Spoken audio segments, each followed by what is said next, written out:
he decided that he was going to run again. And he ran. And then what happened was every little thing, every time he went up the steps of Air Force One, and if he used the short steps instead of the long steps, and if he stumbled when he was walking to the podium, and if he tripped over a word of a president that he was talking about he's talking about India and not Iraq, and every single thing became a New York Times level 2-page expose. The New York Times wrote over 100, I think, in 20 separate pieces on Joe Biden's age in a 11-month period of time. Fox News didn't stop talking about it. And so here you are, you can't run away from the impression, and then comes the debate.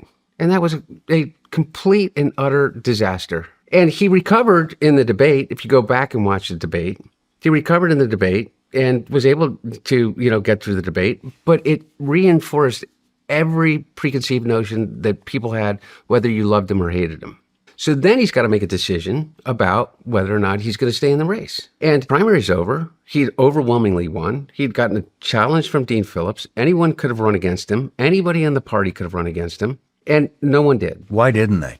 Because he had the most successful presidency of any Democrat or any president in his 2 years, in the 3 years that he was there, regardless of whether you think so or not, in terms of whether the affordability or whether he'd gotten inflation down enough for anybody, but just in terms of the brass tacks.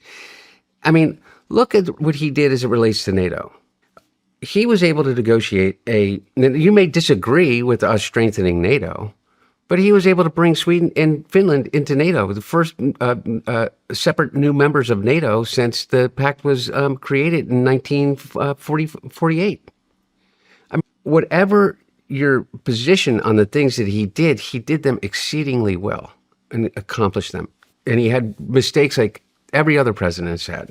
Some that I may disagree with, but absolutely 100% had some real failures also. I cannot fucking stand the way the Afghan withdrawal happened. There is a never-ending lust to continue to sell material and our blood, sweat, and money to a country that has never been anything but a killing ground for empires. So regardless of whether you believe that or not, the execution of the withdrawal resulted, I think, and by the way, you can blame part of it on Trump and that he let all those people out of the prison and Taliban, but you know what? But it stops with the president, and that's what he said. That was a mistake. Well, how does he feel about that now?